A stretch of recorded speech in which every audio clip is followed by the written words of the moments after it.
ఈ రోజున మనము ఈ విషయాలు జ్ఞాపకం చేసుకుంటే ఈ 40 అంటే దాదాపుగా 38 వచనాల భాగం ఇది. ఏది ఈ అంశం ఏదైతే ఉందో అదేంటో కానీ జానయ్య గారి ప్లేస్ లో వారి స్థలంలో నేను దూరుతున్నాను ఈ మధ్య. పోయిన వారం ఇదే జరిగినట్టుంది కదా. పోయిన వారం కూడా ఇదే జరిగింది, మళ్ళీ ఈ వారం ఇదే జరిగింది. ఆకస్మికంగా మరి అయ్యగారు వారి యొక్క సంఘానికి సంబంధించిన వాళ్ళు ఈ మధ్య పాపం ఈ 1 నెల రోజుల్లో ఒకళ్ళిద్దరు వాళ్ళ సంఘానికి సంబంధించిన వాళ్ళు ప్రభు దగ్గరికి వెళ్ళిపోయినట్లే ఉంది. ఇవాళ కూడా ఎవరో ప్రభు దగ్గరికి వెళ్ళారని పెట్టారన్నారు. నేనైతే ఇంకా వాయిస్ మెసేజ్ వినలేదు. మన సత్యానందం గారు పెట్టిన వీడియో మాత్రం ఆన్ చేశాను ఇప్పుడే మన లైన్ లోకి వచ్చే ముందు. భయపడితే చూడొద్దని కూడా పెట్టాడు ఆయన పైన. మరి ఏదేమైనా ఈ వీడియోలు ఆడియోలు బాగానే పెడుతున్నారు ఆయన, కానీ లైన్ లోకి రావడానికి మాత్రం నాకు నిద్ర ఉండట్లేదు అది ఇది అని చెప్తున్నారు. ఏదైనా ప్రభు కృప, ఆయన దేవుడి జ్ఞాపకం చేసుకున్నాను కాక. ప్రభునందు ప్రియులారా, ఆడియో కాన్ఫరెన్స్ లో పాల్ గారు ఉన్నారు, మా స్నేహితులు గుంటూరు నుంచి. నిన్న ఆయనకి ప్రోగ్రాం వేసాం, ఆయన నిన్న రాలేదు, నిన్నే కదా వేసాం ఆయనకి. అలాగే గౌరీ అనే సహోదరి ఉంది, ఎవరో మన విజయనగరం జిల్లా గొట్లం అనే ఊరు దగ్గర, అంటే మనం మెర్సీ మంగకి కొంచెం దగ్గర. ఆవిడ వికలాంగురాలు. వీళ్ళిద్దరూ ఆడియోలో ఉన్నారు నాకు అవతల లైన్. ఇప్పుడే నేను కాన్ఫరెన్స్ స్టార్ట్ చేసే అదే లైన్ ప్రార్థన చేస్తుంది కదా మన స్వప్న, చాలా స్పష్టంగా ఆ టైంలో నాకు నెట్వర్క్ కట్ అయిపోయింది. భయపడ్డాను, ప్రభా ఇది నెట్వర్క్ కానీ ఆగిపోతే ఆడియో కాన్ఫరెన్స్ వాళ్ళు ఇద్దరిని నేను కట్ చేసి నేను మళ్ళీ దానిలోంచి రావాలి ప్రభా, మళ్ళీ వాళ్ళ మధ్యలో ఫోన్ చేస్తారు నాయన, ఇది జరగకూడదు నాయన అని మనసులో అంటూ ఉండగానే ఒక్క నిమిషంలో మళ్ళా నెట్వర్క్ వచ్చిందనమాట. మరి ప్రభు కృప. ఈ నెంబర్లో మళ్ళీ బ్లాండినా మళ్ళీ లైన్ చేయగలదు అనుకుంటున్నాను. మళ్ళీ ఆడియో కాన్ఫరెన్స్ వాళ్ళని ఆ నెంబర్లు ఇస్తాము. బహుశా ఈ ఉపవాసాలు వాటి వల్ల అలా అలసిపోయినట్టున్నారు ఎవరు మన అభిషేక్ పాల్ దంపతులు. మరి వాళ్ళిద్దరూ, అతనికి అయితే నేను ఫోన్ కూడా చేశాను, తీయలేదు, రాలేదు లైన్లోకి. ఏదేమైనా ప్రభు కృప, ఆయన సన్నిధిలో మనం ఉన్నాం. ప్రభునందు ప్రియులారా, నా సమయము 5:45 దాటింది, 46 నిమిషాలు అయింది. కాబట్టి మనం ఇంతవరకు చెప్పిందంతా కూడా ఇది ఇందులోకి రాదు, ఈ టైంలోకి. మీరు అది గుర్తుపెట్టుకోవాలని కోరుతున్నాను. మా సంఘంలో కూడా అంటూ ఉంటారు, నేను వాక్యం చెప్పింది మీరు రివ్యూ చేసుకుంటూ 1 అవర్ లోపే వస్తుంది కదా అని అంటే, మీరు నిలబడినప్పటి నుంచి మేము టైం లెక్క పెట్టుకుంటాం అని మీరు ఎంతసేపు మైక్ పట్టుకున్నారని అంటూ ఉంటారు. అలాగన్నట్టు మీరు ఆ లెక్కలేయొద్దు. ఎందుకంటే ప్రభు కృప అంతే. మనము ఏమైనా ఎవరమైనా కానీ ఇవాళ లేని వారి స్థానాలు భర్తీలు ఎక్కువగా జరిగినాయి, మార్పులు స్థాన భ్రంశం అంటాం దాన్ని, జరుగుతూ వస్తున్నాయి. మరి ప్రారంభ ప్రార్థన ఉషా చేసింది, ప్రభుకి స్తోత్రం. స్తుతి గీతం మోహన్ గారు పాడారు, నాకు ఎంతో ఇష్టం. క్రిస్మస్ చక్కని పాట, అటువంటి పాటలు ఎక్కువ మంది పాడరు, బాగా పాడారు ఆయన. ప్రభుకి స్తోత్రం. తర్వాత వాక్యం ప్రభావతి గారు చదివారు, ఉద్దండులైన వారు. ప్రభుకి స్తోత్రం. ఇక్కడ స్థాన భ్రంశం జరిగింది మన స్వప్న ప్లేస్. అంటే బహుశా ఈ ప్రార్థన ఎవరిది అరుణది అనుకుంటానా, మన ప్రశాంత్ ప్లేస్ లో మళ్ళా ఉషా ప్రకటనలు నడిపించింది. కాబట్టి వీరికి ప్రత్యేకమైన వందనాలు తెలియజేస్తున్నాను. ప్రభునందు ప్రియులారా, నాకు ఒక ఆలోచన కూడా వచ్చింది. ఏమనంటే, అసలు ఈ 5:30కి మొదలు పెట్టుకుంటే బాగునేవి కదా, 5:30 తర్వాత కొందరు జాయిన్ అవుతున్నారు అనుకుంటే, కానీ ఆసక్తి పరులైన వారు, దేవుని ప్రేమించిన వారు 5 గంటల లోపే లైన్ లోకి వచ్చి కూర్చుంటున్నారు. సుమారు ఒక 5 ఖచ్చితంగా వచ్చేస్తున్నారు 5 లోపు. ఆ 5 బదులు ఇప్పుడున్న 18 మంది వచ్చేస్తే ఎంత బాగున్నాం. 19 మంది ఉన్నట్టున్నారు కదా లైన్ లో ప్రెసెంట్. కాబట్టి నేను ప్రభువుని స్తుతిస్తున్నాను. మనము దేవుని ప్రేమించేవారు ప్రొద్దున్న ప్రభు యొక్క ముఖ దర్శనం. జానయ్య గారు చెప్పారు ఏమని, ప్రతి ఒక్కరు బ్రష్ చేసి వస్తేనే నేను ఇక్కడ నుంచి వాక్యం చెబుతానని. కానీ వాక్యం చెబుతున్నా, నేనే బ్రష్ చేయలేదు ఇవాళ. ఎందుకని అని అంటే, అనుకున్నాను కాన్ఫరెన్స్ లో ఉండగా బ్రష్ చేస్తాను నేను అనుకున్నాను, కానీ మాట్లాడవలసిన అవసరం నాకే వచ్చింది. అవకాశం కూడా ప్రభు ఇచ్చాడు. ప్రియులారా, నేను అయ్యగారు ముగించేశారు, కానీ చాలా అద్భుతమైనటువంటి సందేశం ఈ మొదటి 16 వచనాల్లోనే ఉంది ప్రియులారా. అసలు ఆయన తీసుకున్న పోర్షన్ లో ఆ 16 వచనాల్లోనే ఉంది. ఇప్పుడు చదివినటువంటి ఆ పేర్లు అవన్నీ ఆ జాబితా మనకు అంత అవసరం అంటే మరి జానయ్య గారు అయితే నేను చూస్తానండి ఆ చిట్టాల నుంచి అన్నారు నిన్న. కానీ వాస్తవానికి అందులోనైతే నా వరకు సబ్జెక్ట్ ఏమీ లేదు. అంటే ఆ పేర్లన్నీ నోరు తిరగడమే కష్టం అవుతుంది. అవన్నీ మనం చెప్పుకోవాలంటే ఒక్కొక్క పేరు గురించి కూడా చాలా చరిత్రే ఉండుంటది. మన అంశం ఏంటి? మన అంశం ప్రభునందు ప్రియులారా అంశం ఏంటంటే దావీదు వద్ద ఉన్న పరాక్రమశాలులలో ప్రధానులు. అది మన అంశం. ఏంటి? దావీదు దగ్గర ఉన్న పరాక్రమశాలులు ఉన్నారంట, అందులో ప్రధానులంట. చూడండి, ఇది సమూయేలు రెండో గ్రంథం 23వ అధ్యాయము 8 నుంచి 39 వచనాల వరకు కూడా ఉంది. అంటే సమూయేలులో అయితే ఇంకా ఎక్కువే ఉన్నట్లు మనకు తక్కువే ఉంది దీనికంటే కదా. లేదు ఏమోలే, అది సమానం సరిపోయినట్టు, కొన్ని వచనాలు తక్కువే. ఓకే, ఇది 38 వచనాల భాగం అయితే మన దగ్గర, అక్కడ 32 వచనాల భాగం అనమాట నేను అనుకుంటున్నాను, అంతే కదా. కాబట్టి ప్రభునందు ప్రియులారా, నేను మళ్ళా అయ్యగారు మాట్లాడిన దాన్నే మాట్లాడతాను. ఎందుకంటే చెప్పాను కదా, ఆ 26వ వచనం నుంచి 47 వరకు 22 వచనాలు అన్ని పేర్లే. నేను చూశాను, మళ్ళా సహోదరి చదివిన తర్వాత మళ్ళీ నేను ఓపెన్ చేసి చూశాను. అది చూస్తే మొత్తం అన్ని నేమ్సే ఉన్నాయి. ఇంకా అందులోంచి మనం సందేశం ఇచ్చుకోవాల్సిందేమీ లేదు. ఇందులోనే చాలా సబ్జెక్ట్ ఉంది ఈ 16 వచనాల్లోనే. నేను 10వ వచనం చదువుతున్నాను. ఇశ్రాయేలీలకు యెహోవా సెలవిచ్చినది ఏమనగా, సెలవిచ్చిన ప్రకారము దావీదుకు పట్టాభిషేకము చేయుటకై అతని రాజ్యమునందు అతనితోనూ ఇశ్రాయేలీలందరితోనూ కూడి సహాయము చేసిన దావీదునొద్దనున్న పరాక్రమశాలులైన వారిలో వీరు ప్రధానులు అని అక్కడ జాబితా ఇచ్చేశాడు. అంటే ఆయనకి సహాయం చేయడానికి ఉన్నటువంటి వాళ్ళు, ఎప్పుడు ఆయన కష్టాల్లో, ఆయన బాధల్లో, ఆయన యుద్ధాల్లో, ఇక ఆయా పరిస్థితుల్లో సహాయం చేయడానికి పరాక్రమశాలులు ఉన్నారంట. అందులో వీరు ప్రధానులు. అంటే కింద ఇవ్వబోతున్నటువంటి జాబితా ఎవరైతే ఉన్నారో ప్రధానులు. జెపిటిసిలో కూడా ప్రభునందు ప్రియులరా, అంటే మళ్ళా విభజించినట్టు కాదు, వేరే విధంగా భావించొద్దు. ఏమిటనంటే వాళ్ళు సీనియర్సా జూనియర్సా అనేది కాదు. ప్రభునందు ప్రియులరా, దేవుని ఆజ్ఞ ప్రకారం దైవజనుడు చెప్పినట్టు వింటూ, అందరికీ తలలో నాలుకలాగా ఉంటూ, ఇది నాది అనుకున్న వాళ్ళు జేపీటీసీలో వాళ్ళు ప్రధానులు, వీరు ప్రధానులు అంటే అర్థం. అది అర్థమైంది కదా. ఎక్కువగా వరప్రసాద్ అయ్య గారి గురించి నేను మాట్లాడుతూ ఉంటాను. ప్రభునందు ప్రియులారా, ఆయన సీనియర్ సభ్యుడు. ఆయన అంటే చెక్కు చెదరనటువంటి స్తంభం అంటే జేపీటీసీకి. అలాగూ కొంతమంది మన ప్రభావతి గారి గురించి మాట్లాడుతూ ఉంటాం. అలాగే ఏంటంటే కొంతమంది జేపీటీసీని అంటు పెట్టుకొని మనం బ్లాండెనా గురించి మాట్లాడుతూ ఉంటాం. ఏమండి, ఆవిడైతే జ్యోతి గారి శిష్యురాలు ఒక రకంగా, లేకపోతే వాళ్ళ అందులో బిజినెస్ లో ఒక మెంబరు. కానీ ఆమె ఇక్కడ పట్టుకొచ్చి పెట్టిన తర్వాత ఇక ఆ వంక చూడలేదు, ఇటే చూసింది ఆమె. మన ప్రియులు ఇటు అటు చూసిన వాళ్ళు కూడా ఉన్నారు. మన విజయ లాంటి వాళ్ళు మనతో ఉంటూనే వాళ్ళతో కనెక్ట్ అయ్యి ఉండేవారు. రాజ్యం కానీ ఆఖరికి ఏమయ్యారు, రాజ్యం అటే వెళ్ళిపోయింది మొత్తం అంతా. అటే మన విలియము ఇలాంటి వాళ్ళు అందరూ కూడాను. కానీ కొంతమంది మాత్రం వాళ్ళు ఫోన్లు చేసినా, మాట్లాడినా, ఏం చేసినా అసలు కదలలేదు, మెదలలేదు, చెక్కు చెదరలేదు. అంటే దావీదుకు సహాయం చేసిన, దావీదు దగ్గర ఉండి సహాయం చేసినటువంటి వాళ్ళు. అలాగే మా సంఘంలో కూడా సీనియర్ జూనియర్ సభ్యులు ఉన్నారు. అందులో నిన్న కూడా నేను కారులో వస్తున్నప్పుడు కొంతమంది గురించి మాట్లాడాను.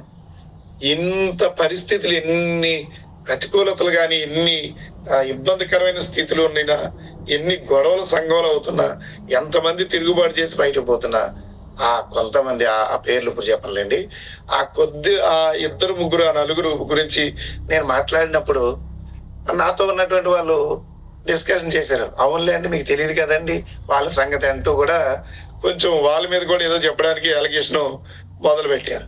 నేనేమంటున్నానంటే ఈ సందర్భంలో ప్రభునందు ప్రియులరా, దేవుడు తన కృప మనకు అనుగ్రహించాడు. మనకు అర్థమవుతుందా?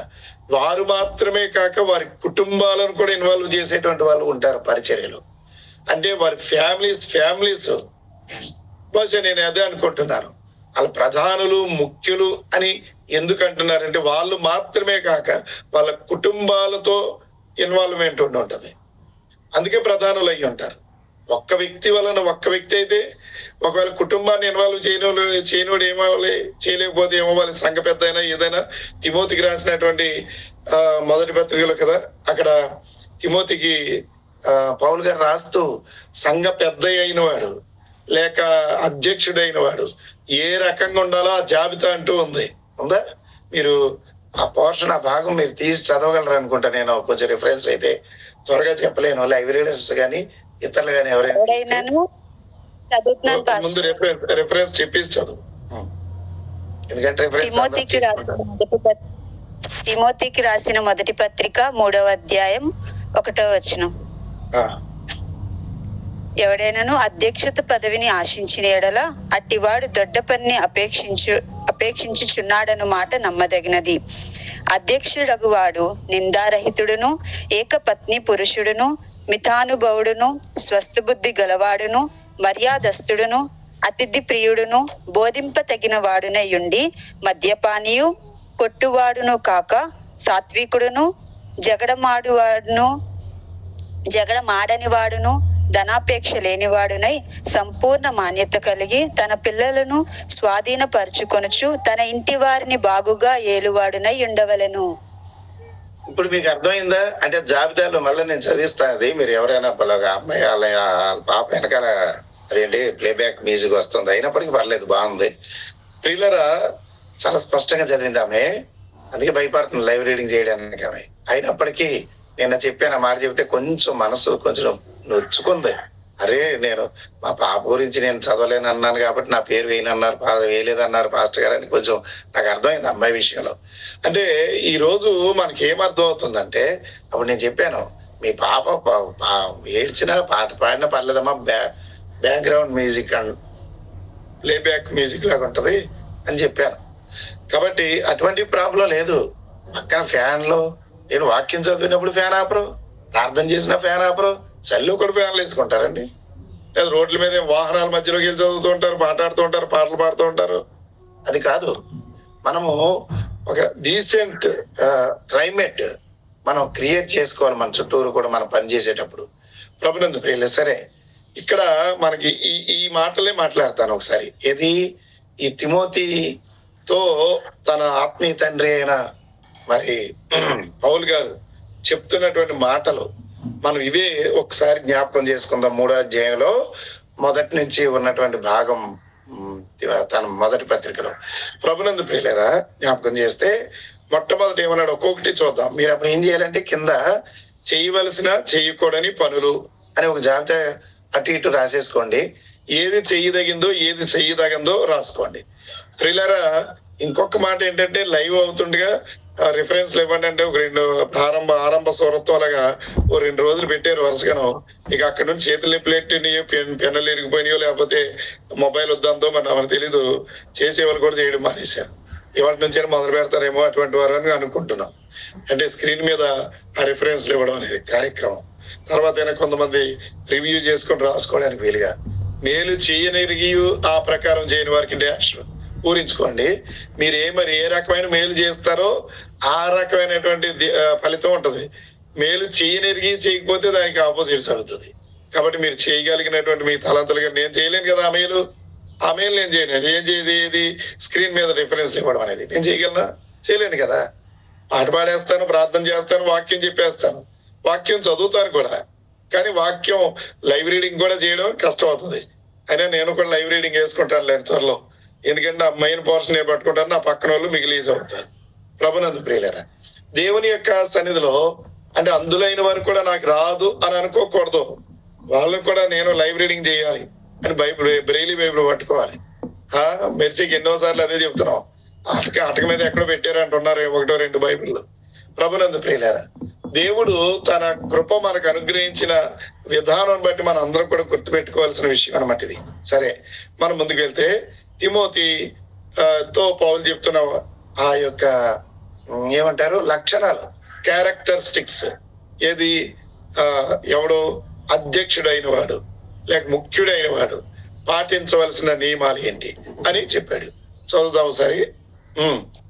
ఎవడైనాను అధ్యక్ష పదవిని ఆశించిన ఎడల అట్టివాడు దొడ్డ పనిని అపేక్షించుచున్నాడన్నమాట నమ్మదగినది. ఇక్కడ అటువంటి వాడు దొడ్డ పనిని అపేక్షించుచున్నాడన్న మాట నమ్మదగినది. ఇక్కడ మీరు గుర్తుపెట్టుకోండి. అధ్యక్షుడు లేక కొంతమందికి ఏంటంటే కొంతమంది బాధపడతారు, కానీ బాధపడినా ఉన్న మాట మాట్లాడుకోవాలి. ఏమిటనంటే ఇప్పుడు ఏమైందంటే ఇదివరకు ట్రైనింగ్ అంటే ఒక ప్రత్యేకమైన పరిస్థితి ఉండేది. ట్రైనింగ్ అంటే not only Bible training, pastor training or evangelist training or ఇంకేదైనా ఉండేది. అది దానికి ఏంటంటే దానికి ముందు బాత్రూమ్లు కడగడం అని, లేకపోతే పాస్టర్ గారు బట్టలు ఉతకడం అని ఇంట్లో వెట్టి చాకరీ చేయించేవారు ఇది ఆ ట్రైనింగ్ లో పాస్టర్ గారి దగ్గర. అంటే అది ఒక అనుభవం అనమాట. హోసన్న మినిస్ట్రీస్ లాంటి మినిస్ట్రీలు అయితే అదే జరుగుతాయి ఇప్పుడు కూడా ట్రైనింగ్ లో. అందుకని అక్కడి నుంచి వచ్చిన వాళ్ళు చాలా పెర్ఫెక్ట్ గా ఉంటారు. అందుకే ఈ మధ్య ట్రైనింగ్ అని అంటే ఏంటంటే ఇదిగో 4 రోజులు కోర్స్ పెట్టాం, లేదా కరస్పాండెంట్ కోర్స్ పెట్టాం, మీకు సర్టిఫికేట్ ఇచ్చేస్తున్నాం. నువ్వు సర్టిఫికేట్ అందుకోక నేను పాస్టర్ని అనేసుకుంటాను. సర్టిఫికేట్ తీసుకుంటే పాస్టర్ అవడం అది ఓన్లీ థియాలజికల్ సర్టిఫికేట్ అంతే. అది అంతవరకే తప్ప పాస్టర్ కాడు ఎవడైనా కానీ. ముందు ప్రభు పాదాల దగ్గర ట్రైనింగ్ అవ్వాలి, దైవజనుడి దగ్గర ట్రైనింగ్ అవ్వాలి. అర్థమవుతుందండి? ఆ రకమైన మినిస్ట్రీ ఉండాలి కదా. ఇక్కడ జరుగుతుంది ఏంటి, దొడ్డ పనిని అపేక్షిస్తున్నాడంటే దొడ్డ అనే మాట మా తూర్పు మాట అండి. ఈ దొడ్డ అని అంటే పెద్దమ్మని దొడ్డమ్మ అంటారు. మళ్ళీ పెద్దనాన్న దొడ్డయ్య అనరు. అర్థమైంది? అమ్మని మాత్రమే అంటారు, దొడ్డమ్మ అని పిలుస్తారండి పెద్దమ్మని. దొడ్డ పెద్దమ్మ దొడ్డమ్మ, అది మ్యాటర్. అర్థమైందా? దొడ్డ అంటే పెద్ద, గొప్ప అంటే పెద్ద అంటే చాలా బరువైన, చాలా బాధ్యతతో కూడిన, శ్రమతో కూడిన పనిని కోరుకుంటున్నారని అనే మాట నమ్మదగింది అని చెప్పాడు. అంటే ఇప్పుడు నువ్వు ఏది కోరుకుంటున్నా అంటే సంఘ పెద్దాను కానీ స్టేజ్ మీద కూర్చోవడం, సహపాస్టర్ అనిపించేసుకునే కానీ ఇక నేను సహపాస్టర్ని కదా అని ఆయన చేయవలసిన లేక పని వదిలిపెట్టుకోవడం, లేక అది చాలా ప్రాముఖ్యం. అసలు అటువంటి వాళ్ళు పరిచారకులు అనే మాట వాడాలి. సంఘంలో ఎవరినైనా దైవజనుడి తర్వాత నిలబడేవారు ఎవరినైనా సరే ఏ పరిచర్య చేస్తున్నా వాళ్ళు పరిచారకులు అంటారు. ఇంకా అంతకుమించి మరొక మాట లేదు ప్రియులారా. కాబట్టి ఇది మనం గుర్తుపెట్టుకోవాలి. అందుకనే మా దగ్గర కూడా కొంతమందికి మేము అభిషేకించాం పరిచారకులుగా. అంటే ఆ మాట కంటే సహా పాస్టర్స్, లే పాస్టర్స్ అని కొందరు మేము ప్రతిష్ఠించాం. అందులో మా పీటర్ గారు, మా యాకోబ్ గారు ఇలాంటి వాళ్ళని, ఇంకా కుసుమ అనే ఒక అమ్మాయిని, అలాగే మా సలోమి యాకోబు భార్య తన భార్య గారికి అన్నట్టు ఇంకొకరు లేకుండా మొత్తం ఒక 5గురిని, మా రాబర్ట్ అనేవాడిని అభిషేకించాం. ఆ రాబర్ట్ అనేవాడిని అభిషేకిస్తే ఆయన చర్చికి నెలకు ఒకసారి రావడమే గగనం అయిపోయింది. మీకు అర్థమైంది కదా. మరి అంటే మనం అర్థం అవుతుందా? దీన్ని బట్టి మనకి ఏం అర్థం అవుతుంది? మేము ఎందుకు ప్రతిష్ఠించాం? పాస్టర్ గారు లేనప్పుడు ఆ ప్లేస్ లో ఎవరు నిలబడతారో అక్కడ వరకే వాళ్ళ పరిమితి. సంఘంలో లే పాస్టర్స్ అనే వాళ్ళ పరిస్థితి ఏంటంటే వాళ్ళు కలిగి ఉన్న వృత్తి లేక ఉద్యోగం చేసుకుంటూ దైవజనుడు లేనప్పుడు ఆ స్థానంలో ఎవరిని నిలబెట్టి వాడుకుంటాడో ఆ సమయంలోనే ఆ పేరుతో వాళ్ళు పిలువబడతారు. దాని తాత్పర్యం అదండి. అర్థమవుతుందా? కానీ ఇక మొత్తానికి ఏమైందంటే పాస్టర్ గారు, సహ పాస్టర్ గారు, సహ పాస్టర్ గారు, సహ పాస్టర్ గారు అంటారు. కానీ అంటే తప్ప ఏం తప్ప కాదు తర్వాత మ్యాటర్. వాళ్ళని ఒక రకంగా ఏం చేస్తున్నట్టు అనమాట, దేవుని నామానికి మహిమ రావట్లేదు అక్కడ. ఎందుకంటే దైవజనుడు ఉన్నంతసేపు దైవజనుడే, ఇంకొకరు ఉండరు. ఆ ప్లేస్ లో ఎవరు నిలబడతారో వాళ్ళే దైవజనుడు ఆ టైంలో. అర్థమైంది? అది ఇప్పుడు స్పీకర్ ఉన్నాడండి అసెంబ్లీలో. స్పీకర్ ఉన్నంతసేపు డిప్యూటీ స్పీకర్, ప్యానల్ స్పీకర్స్ అని ఉంటూ ఉంటారు. వాళ్ళని స్పీకర్ ఉన్నంతసేపు డిప్యూటీ స్పీకర్ అని, ఆయన డిప్యూటీ స్పీకర్ పక్కన కూర్చున్నా నిలబడినా సరే ఆయన పిలువబడ్డప్పుడు ఆయన రంగంలో ఉన్నంతసేపు ఆయన ఏదో పని మీద వెళితే ఆయన ప్లేస్ లో ఈయన నిలబెడతాడు కనుక అప్పుడు స్పీకర్ స్థానంలో ఉన్న డిప్యూటీ స్పీకర్ అని పిలుస్తారు. మీరు అటువంటి రివ్యూస్ ఎప్పుడైనా వింటున్నారో లేదో, చదువుతున్నారో లేదో గమనించుకోండి. అలాగూ అంటే మనకి దేవుడు ఏ ఆధిక్యత ఇచ్చాడో వాస్తవానికి మాట్లాడుకుంటే దావీదు తర్వాత మోషే తర్వాత ఎవరో మాత్రం యెహోషువ కదా, అవునమ్మా. మరి అతను 40 సంవత్సరాలు మోషేకి పరిచారకుడు, కానీ మోషేకి ఏమీ తెలియదు. నెత్తోడు నంబర్ 1. నంబర్ 2 ఏంటంటే యుద్ధ నిపుణతలు కానీ కత్తి పట్టుకోవడం కూడా మోషేకి తెలియదు. కనీసం బాగు పట్టుకోవడం, బల్లి పట్టుకోవడం కూడా తెలియదు, రాయి ఇసరడం కూడా తెలియదు. కానీ ఒక సంగతి తెలుసా, మరి అతడు ఉన్న ఇంత యుద్ధ నిపుణత కలిగినటువంటి గొప్పవాడైనటువంటి యెహోషువ ఎక్కడా కూడా తను అసలు ఆ మాట గాని వినిపించలేదు, వినిపించబడలేదు, కోరుకోలేదు. అతను అర్థమవుతుందా? కానీ అతడు చనిపోయిన వెంటనే, నాయకుడు చనిపోగానే దేవుడు అతన్ని గుర్తించి, నాయనా నువ్వు కృంగిపోతే అవదు, అతని ప్లేస్ లో నిన్ను నేను లేపుతున్నానులే అని లేపుకొచ్చాడు. దేవుడు తగిన సమయంలో హెచ్చిస్తాడు, ఆయన ఆధిక్యత ఇస్తాడు, ఆయన వాడుకుంటాడు. కాబట్టి దొడ్డ పనిని అపేక్షిస్తున్నామంటే అర్థం తెలుసా? ఒక రకంగా ఛాలెంజ్ తో కూడింది, ఒక రకంగా కొరకచ్చు అంటే తెలుసా మీకు? తెలుసుగా చాలా మంది, కొంతమంది తెలుసు ఈ భాషకి. అంటే మండుతున్నటువంటి పుల్లను పట్టుకొచ్చి నోట్లో పెట్టుకుంటున్నట్టు కొరకచ్చు అంటే అర్థమవుతుందండి. ప్రభునందు ప్రియులరా, అటువంటి పనిని నువ్వు కోరుకుంటున్నావు అంటే నువ్వు ఇక ఎటువంటి దానికైనా తెగించాలి అని దాని యొక్క తాత్పర్యం ప్రియులరా. దావీదు వద్ద ఉన్నటువంటి పరాక్రమశాలుల పట్టిలోని వీరు వారు 30 మంది ఉన్నారంట, ముఖ్యులు. వినండి జాగ్రత్తగా. ఆయన దగ్గర ఉన్నటువంటి పరాక్రమశాలలో ఎంతమంది ఉన్నారండి? 30 మంది ముఖ్యులు ఉన్నారు. ప్రభునందు ప్రియులారా, వాళ్ళు 30 మంది. వారిలో ఒక్కొక్కరి పేరు చెప్పబడింది చూడండి. హమ్ను, హక్మోను, అంతే కదా, హక్మోని కుమారుడైన యావాబాము, తప్పు చేద్దానా? కరెక్ట్, యాషాబాము. ఓకే, యాషాబాము ముఖ్యుడు. వీళ్ళందరూ ఈ 30 మందిలో ముఖ్యుడు. అందుకే ఆ పేరు అంతా నోరు తెరకపోయినా పర్టికులర్ గా చదవడానికి కారణం. ఎవరమ్మ ముఖ్యుడు? యాషాబాము. చెప్పండి, ఏ పేరు? యెరోబాము గురించి విన్నారు, కానీ యాషాబాము అనే పేరు ఎంత ప్రాముఖ్యమా? గుర్తింపు లేని పేర్లకి కొన్ని వాల్యూస్ వస్తూ ఉంటాయి చూడండి. ప్రభునందు ప్రియులరా, పెద్ద పెద్ద మంత్రులు అయినటువంటి వాళ్ళకి కూడా ఆ పేర్లు మనకి ఇష్టం లేని పేర్లు పలకవలసి వస్తుంది. ఎందుకని? ఆ పేరును బట్టి కాదు, వారి జీవితాన్ని బట్టి వారికి దేవుడిచ్చిన ఆధిక్యత అనమాట.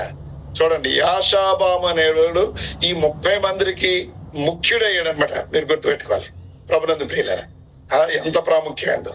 ఇతడు ఒక యుద్ధమందు ఎంతమందిని చంపాడంట?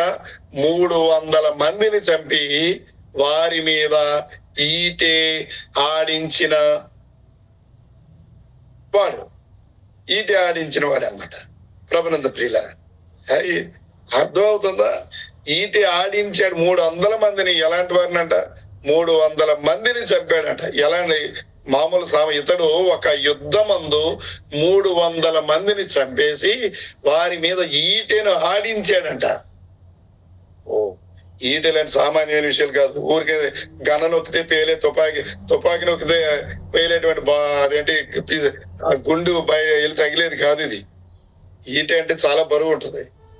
ప్రభునందు దాన్ని మోసుకుంటా వెళ్ళాలి. అది మళ్ళా దానితో ఎత్తి దాన్ని పోడాలి. చాలా ఉంటాయి మనకి, నాకు తెలియదు రండి, నేను విన్నదే చెప్తున్నాను. ప్రభునందు ప్రియులారా, ఇతని యొక్క తరువాతి వాడు అంటే రెండో వాడు, అందులో ముఖ్యుడు ఎవరమ్మా చెప్పండి? యాషాబాము అనండి. ఆ పేరు మొదటోడి పేరు అడిగానమ్మా. మొదటోడి పేరు ఏం పేరు? యాషాబాము. ఇతని తరువాతి వాడు ఏమండి? అహోహీయుడగు దోదో కుమారుడైన ఎలియాజరు. ఎలియాజర్ అనేది మనకు నోటెడ్ నేమ్ ఎందుకంటే చరిత్ర ఆరంభం నుంచి కూడా అబ్రహాము దగ్గర నుంచి ఎలియాజరు పేరు చాలా సందర్భాల్లో ఆ పేర్లు వస్తూనే ఉన్నాయి. కాబట్టి ఎలియాజరు అనేటువంటి వాడు కూడా రెండో వాడంట. బహుశా ఇక్కడ మీరు జ్ఞాపకం చేసుకుంటే చరిత్రలో ఈ ఎలియాజర్ అనే పేరు వచ్చిన వాడు ప్రతి ఒక్కడికి కూడా ఏదో ఒక ప్రాధాన్యత ఉంది. అలాగని చెప్పి ఏలీ కుమారుల్లో కూడా ఎలియాజరు ఉన్నట్టున్నారు కదా. కాబట్టి ప్రభునందు ప్రియులరా, ఎలియాజరు అనేటువంటి ఆ పేరుకి ఎంత అర్థం, ఎంత ప్రాముఖ్యత ఉందో చూడండి. అందుకని ఇక్కడ కూడా దావీదుకి సహాయం చేస్తూ ఉన్నటువంటి పరాక్రమశాలలో 30 మంది ఉంటే ఆ 30 మందిలో యాషాబాము అనేవాడు మొదటోడైతే రెండోవాడు ఎవడంట? ప్రభునందు ప్రియులారు ప్రశ్నలు అడుగుతున్నారు మీరు చాలా మంది. మన ఉషా వాయిస్ మెసేజ్ పెడుతోంది, మిగిలిన వారు రిటర్న్ మెసేజ్ కొంతమంది పెడుతున్నారు. అందరూ స్పందించట్లేదు. అంటే వాళ్ళు ఎంతగా వాక్యం వింటున్నారు అనే సంగతి దీన్ని బట్టి మనకు రుజువు అయిపోతుంది. బహుమతులు ఉన్నాయి. తప్పో రైటో మీరు ఆన్సర్ చేస్తే పాల్గొన్న వాళ్ళందరికీ బహుమతులు ఉంటాయి. అవన్నీ ఆఖరిలో తీస్తాం. మనం మీటింగ్ అయ్యేలోపు జరుగుతూ ఉంటది ఈ క్విజ్. ఇస్తున్న సందేశాల మీద ఉదయం సాయంత్రం ఇస్తున్న సందేశాలు మీద ప్రశ్నలు వస్తూ ఉంటాయి. కాబట్టి ఇదివరకు ఊరికే వదిలిపెట్టేది లేదు. అప్పుడు మీరు ఎవరు అనేది ఆ పరీక్షలో తేలిపోతున్నారు అనమాట. వాక్యం మీరు ఎంతవరకు వింటున్నారు, భూమి మీద కూడా తేలాలి కదా. ఆమేన్. దేవునికి స్తోత్రం చెప్పండి. ప్రభునందు ప్రియులరా, ఇతడు పరాక్రమశాలులని పేరు పొందినటువంటి ముగ్గురిలో ఒకడు. అది ఆ 30 మందిలో ముగ్గురు ముఖ్యులంట. ఆ ముగ్గురిలో ఒకటోవాడు ఎవడంటే యాషాబాము, రెండో వాడు ఎవడంటే ఎవరమ్మా చెప్పండి. ఇప్పుడు ఎవరు మీరు చెప్పండి, ఎవరు? ఎలియాజరు. ఓకే. కాబట్టి ప్రభునందు ప్రియులారా, తర్వాత పస్దమ్మీములో యుద్ధము చేయుటకై ఫిలిస్తీయులు రాగా యవలలో ఏం పేరమ్మా అంతేనా రాగా యవలలో నిండిన కరెక్ట్ చదువుతున్నారా చేను వద్ద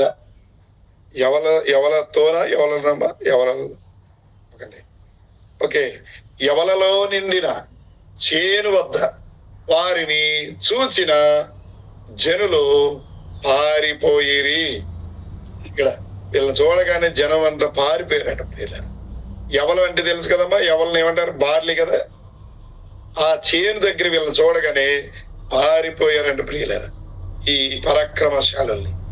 ప్రియులారా, అప్పుడు ఇతడు దావీదుతో కూడా అచ్చట ఉండేనా. వాళ్ళని చూసి పారిపోతున్నటువంటి ఆ బ్యాచ్ లో దావీదుతో కూడా ఇతడు ఉన్నాడు. ఒక్కొక్కటి లక్షణాలు చెప్తున్నారు.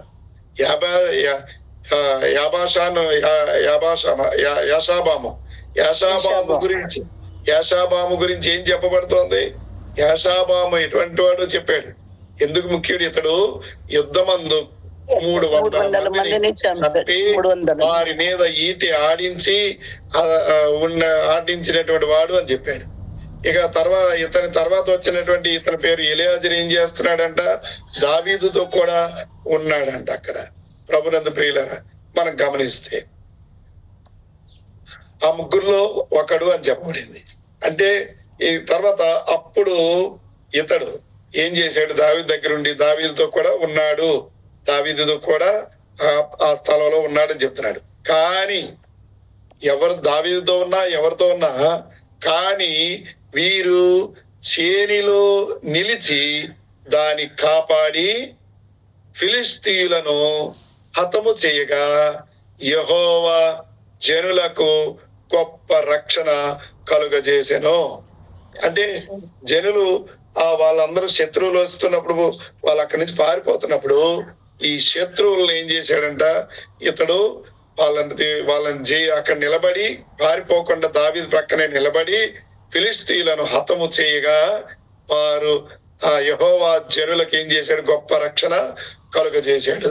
దీన్ని బట్టి ఏమర్థమవుతుంది? సైతాను శక్తులను జయించేటువంటి శక్తి ప్రభు మనకి ఇవ్వాలి.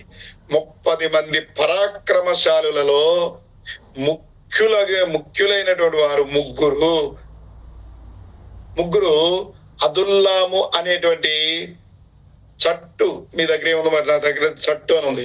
చట్టు రాతి కొండ గుహలో నుండి దావీదు యొద్దకు వచ్చిరి. వాళ్ళలో ముగ్గురు వచ్చారంట. ఆ ఫిలిస్తీన్ల సమూహము రెఫాయీయుల లోయలో దిగి ఉండెను. ప్రభునందు ప్రియులరా, దావీదు మరుగు స్థలమందుండగా ఫిలిస్తీయుల దండు బెత్లెహేమునందు ఉండెను.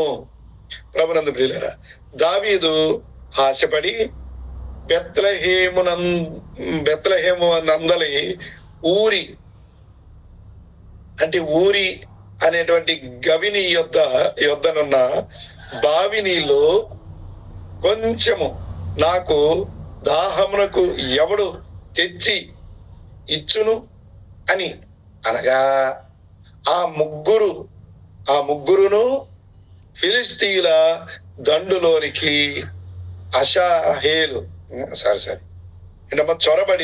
చొరబడి పోయి బెత్లెహేము వారి గవిని యొద్దనున్న బావి నీళ్లు చేదుకొని దావీదు నొద్దకు తీసుకొని వచ్చిరి. అయితే దావీదు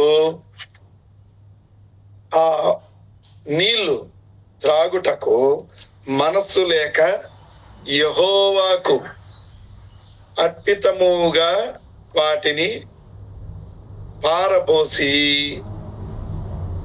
నేను ఈలాగు చేయకుండా నా దేవుడు నన్ను కాచును గాక, ప్రాణమునకు తెగించి ఈ నీళ్లు తెచ్చిన ఈ మనుష్యుల రక్తమును నేను త్రాగుదునా అని చెప్పి త్రాగకపోయెను. ఈ ముగ్గురు పరాక్రమశాలురు ఇట్టి పనులు చేసిరి. మీకు అర్థమైందా ప్రియులరా? వాళ్ళు ముగ్గురు ప్రాణాలకు తెగించి తమ నాయకుడికి, అప్పటికి రాజు కాదు ఇతను, అతడు చాలా శ్రమలో ఉన్నాడు, తరమబడుతున్నాడు. అతడు ఆ సమయంలో అలిసిపోయినప్పుడు, దాహం అయిపోయినప్పుడు, ఆ కష్టకాలంలో తమ ప్రాణాలకు తెగించి నీళ్ళు తీసుకొచ్చారంట. అంటే ఎంత కష్టపడ్డారో చూడండి ప్రియులారా. రక్తం కారిందంట వాళ్ళు నీళ్ళు తెచ్చేటప్పటికి. అందుచేత వాళ్ళ రక్తాన్ని నేను తాగుతానా అని దావీదు అంటున్నాడు. యోవాబు సహోదరుడైన అబీషై ముగ్గురిలో ప్రధానుడు. ఆ ముగ్గురిలో ప్రధానుడు ఎవరంట? ప్రభునందు ప్రియులైన ఇందాక ఇద్దరు గురించి చెప్పుకున్నాం. వాళ్ళిద్దరు ఏంటంటే దావీదు యుద్ధ రంగంలో ఉన్నటువంటి ఇద్దరు. నేను అడిగిన దాన్ని మళ్ళీ వెనక్కి వెళ్ళి నేను అడుగుతున్నాను సిస్టర్ గారు, మీరేమో ఇక్కడ దానిలో మాట్లాడుతున్నారు. ఇక్కడ మనం జ్ఞాపకం చేసుకోవాల్సింది ఏంటంటే, ప్రభునందు ప్రియులారా, ఇలాంటి పనుల్లో మనం గమనిస్తే ఈ ముగ్గురు సహోదరులు ఎవరైతే ఉన్నారో వీళ్ళు పరాక్రమశాలురు అని చెప్పుకుంటున్నాం. ఇట్టి పనులు చేశారు. అంటే దావీదుకి దాహం అయినప్పుడు, వాళ్ళు దాహమైనా సరే, వాళ్ళకి ప్రాణం పోతున్నా సరే, రక్తము కార్చినంతగా శ్రమపడి దావీదు దగ్గరికి నీళ్లు పట్టుకొచ్చి ఇచ్చారంట. నేను వాళ్ళ రక్తం త్రాగను అని చెప్పి యెహోవాకు పానార్పణముగానే అర్పిస్తున్నానని చెప్పి ఆ యొక్క నీళ్లను పారబోసాడు దావీదు అని అంటున్నారు. ప్రభునందు ప్రియులరా, యోవాబు ఇతని ఇళ్లలో ఈ ముగ్గురు ఎవరంటే, ఒకడు యోవాబు యొక్క సహోదరుడైన అభిషై యొక్క ముగ్గురిలో అభిషై అనేటువంటి వాడు ఈ ముగ్గురులో ప్రధానుడంట. ఇలాగ ప్రాణాలకు తెగించిన వాడు. ఇతడు ఒక యుద్ధమందు 300 మందిని హతము చేసి తన ఈటె వారి మీద ఆడించిన వాడై ఈ ముగ్గురిలోను పేరు పొందిన వాడాయను. ఇందాక మనం చెప్పుకున్నటువంటి ఎవరమ్మా అతను, అషాబాము కూడా ఎలాగా అయితే 300 మందిని చంపి ఈట ఆడించాడు, ఇతను కూడా అషాయేలు. నేను ఆ పేరు చెప్పాను, అషాయేలా, అషాబాము అన్నారు మీరు. మరి అంతే కదా, మరి అషాబాబే కదండి. మీరు ప్లీజ్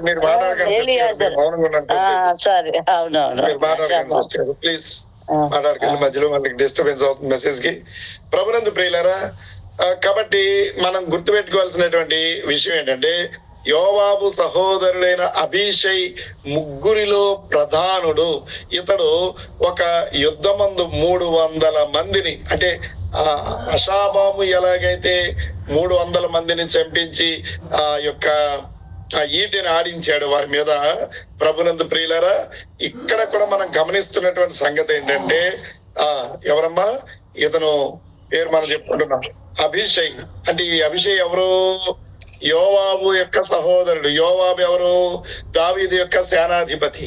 ఒక రకంగా చెబితే ఈ యోవాబు, ఈ అభిషై వీళ్ళందరూ కూడా ఎవరనంటే సెరూయ, అంటే దావీదు యొక్క పిన్నమ్మ యొక్క కొడుకులు వీళ్ళు ముగ్గురు. యోవాబు, అభిషై మరియు అషాయేలు. ఇందాక చెప్తుంది కదా సహోదరి చెప్తున్నారు కదా, వాళ్ళ ముగ్గురు అనమాట. ప్రభునందు ప్రియులారా, వీళ్ళు ముగ్గురు కూడా ఎవరనమాట? మనం చరిత్ర దాటి వచ్చాం కాబట్టి ముందుకి జ్ఞాపకం చేస్తున్నాను. వీళ్ళు ముగ్గురు దావీదు యొక్క పిన్నమ్మ సెరూయ యొక్క కొడుకులు అనమాట. ప్రభునందు ప్రియులారా, అది బంధువులు. అందుకే ఎక్కడ ఏ సమస్య ఉండినా లేకపోయినా రక్త సంబంధంతోనే ఎక్కువ సమస్య ఉంటుంది దావీదుకి అనే చరిత్ర మనం సమూయేలు 2వ గ్రంథంలో చదివాం, ధ్యానించాం ప్రియులారా.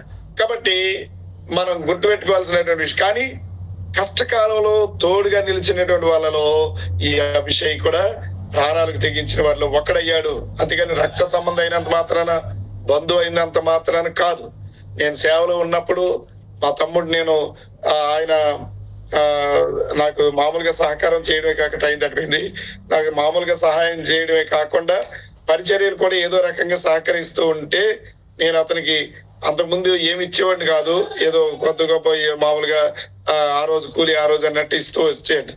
ఆ తర్వాత జీతం కూడా పెట్టుకొని జీతం కూడా ఇచ్చేవాడిని. 10,000 వరకు జీతం ఇచ్చాను ఆ టైంలో, దాదాపు 10 సంవత్సరాల వెనక్కి, 6 సంవత్సరాల వెనక్కి. కాబట్టి ప్రభునందు ప్రియులారా, అయితే ఆ టైంలో ఏమైపోయిందంటే కొంతమంది విశ్వాసులు సనుక్కోవడం మొదలు పెట్టారు. మోషే మీద సనుక్కున్నట్టే. వాళ్ళ రక్త సంబంధి కాలితే వాళ్ళ తమ్ముడు కాబట్టి అతనికి ఏం రాకపోయినా చేత కాకపోయినా ఈయన తర్వాత పాస్టర్ గా ఉంచేశాడు, అది ఇదని ఏవేవో చాలా అలజడులు గొడవలు చేసి పాస్టర్ గారి మీద అజమాయిషి మొదలుపెట్టి ఆ చేసిన వాళ్ళందరూ ఇప్పుడు లేరు సంఘంలో. సైతాన్ గారు ఎత్తిపోయాడు వాళ్ళందరినీ కూడా. ప్రభునందు ప్రియులారా, మనం గుర్తుపెట్టుకోవాల్సినటువంటి విషయం ఏంటంటే, అంటే కొంతమంది ఇప్పుడు కూడా ఇంటర్నల్ గా లోపల ఉన్నారు. ఏదో రకంగా సైతానికి అవకాశం ఇచ్చి దేవుని సంఘాన్ని సేవను పాడు చేయడానికి ప్రయత్నం చేస్తూ ఉంటారు. ప్రభు చిత్తం అయితే మనం మాట్లాడదాం. ప్రస్తుతానికి దేవుడు తన పరిశుద్ధ వాక్యాన్ని నేటికి మన వెనుకల్లో దీవించును గాక. ఆమేన్.